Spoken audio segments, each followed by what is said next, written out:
Frères et sœurs, la paix soit avec vous. Alors, c'est une nouvelle capsule des causeries au coin du feu sur le 4e chapitre de la Genèse. Donc, comme pour les chapitres précédents, on ne prétend pas faire une analyse exclusive de tous les versets.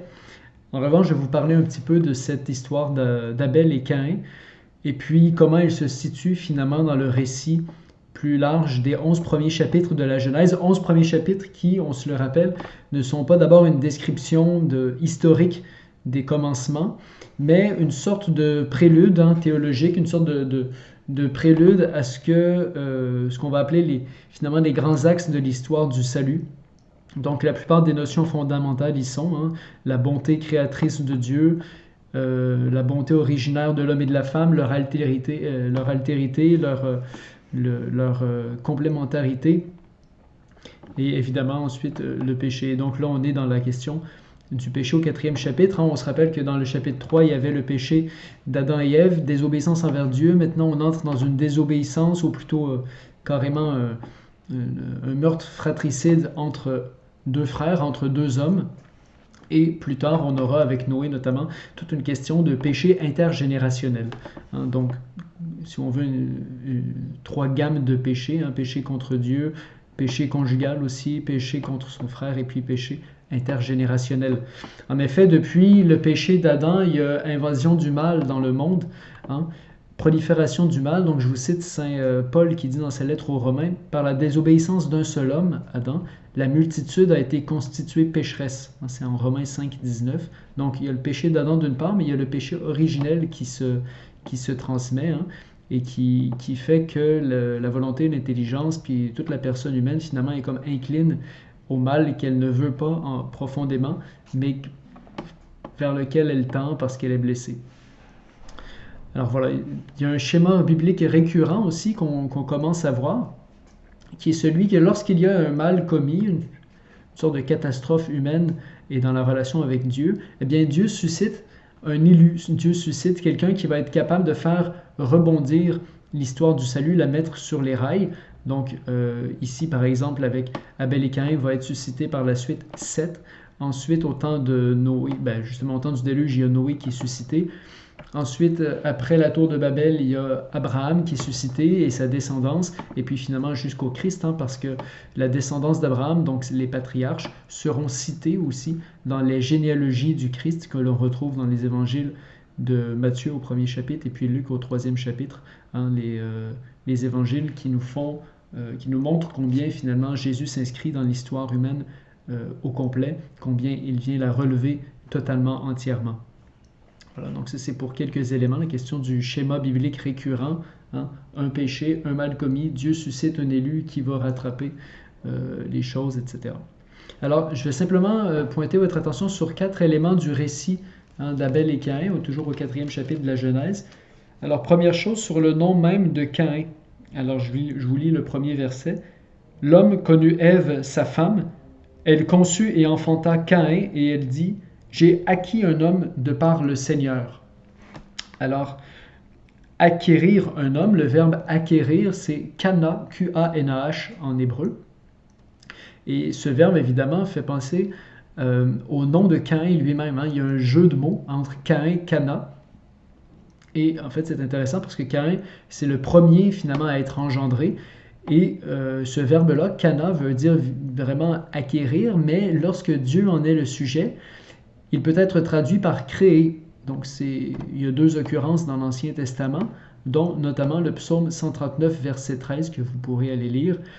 Donc on parle de l'action créatrice de Dieu. Ici, ce qui est intéressant de voir, c'est que la femme, par l'enfantement, participe à l'œuvre créatrice de Dieu. Elle procrée. Donc c'est la première fois dans la Bible que l'on a cette action, la procréation. Comme pour montrer finalement que, certes, Adam et Ève ne sont plus au paradis, ne sont plus au jardin, mais Dieu ne les laisse pas tomber pour autant. Dieu continue de bénir leur union. Dieu les conduit par sa providence. Dieu donne la vie. Deuxième chose aussi, la question du sacrifice. Souvent, quand on lit rapidement cette histoire du sacrifice d'Abel et du sacrifice de Caïn, on a l'impression que Dieu agrée de manière plutôt aléatoire le sacrifice d'Abel au lieu de celui de Caïn.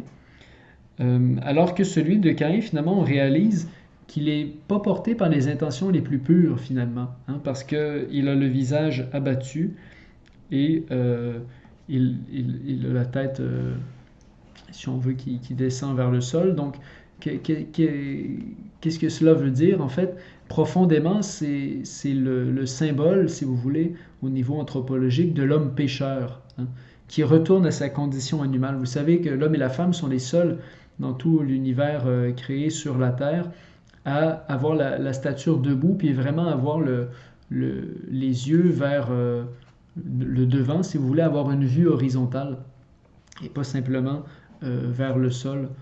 Hein. Donc, l'homme et la femme n'ont pas une posture animale, ils ont vraiment une posture droite, hein, verticale, mais avec un regard horizontal. Et cette posture ici, on voit que lorsqu'il y a mauvaise intention ou impureté du cœur ou péché, eh bien, le visage s'abat. Hein. Ici, Caïn a le visage abattu. Et le Seigneur lui demande, pourquoi ton visage est-il abattu? Si tu es bien disposé, ne relèverais-tu pas la tête? Hein? C'est toute la question de ce... En fait, que le péché, pas que le péché, mais que le sacrifice ne soit pas agréé par Dieu, c'est pas grave. C'est pas en soi un péché. Et ça ne devrait pas être en soi cause d'une tristesse. Dieu est libre, Dieu aime. Mais voilà que Caïn, lui, en quelque sorte, va vivre une révolte parce qu'il veut être le premier, parce qu'il veut être le meilleur. Et en fait, son cœur n'est pas pur, son cœur n'est pas disposé.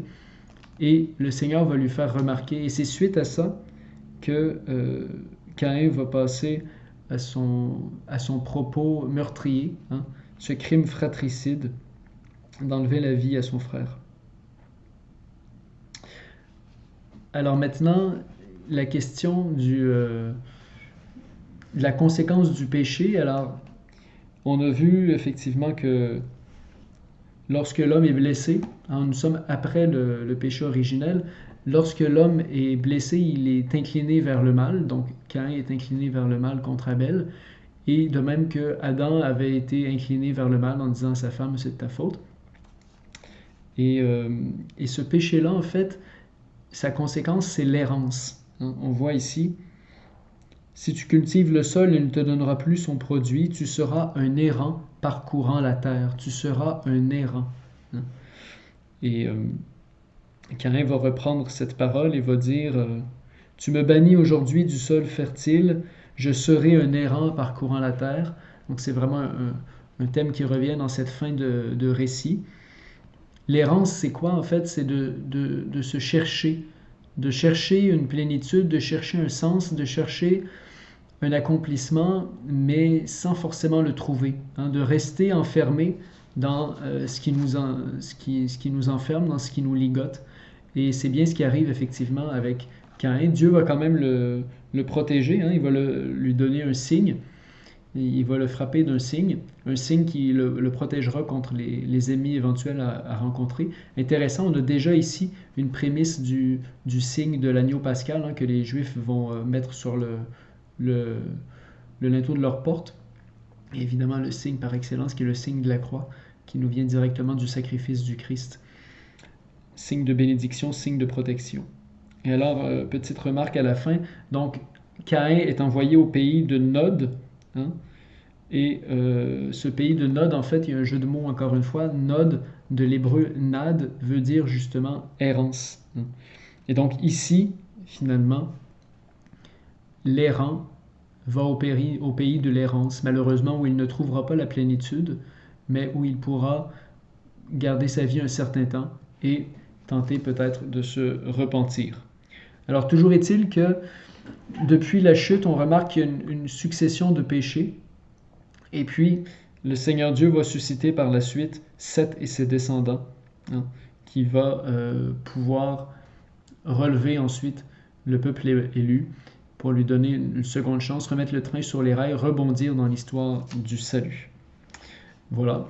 Alors c'est déjà la fin de cette petite capsule sur le 4e chapitre de la Genèse. Que Dieu vous bénisse. À la semaine prochaine.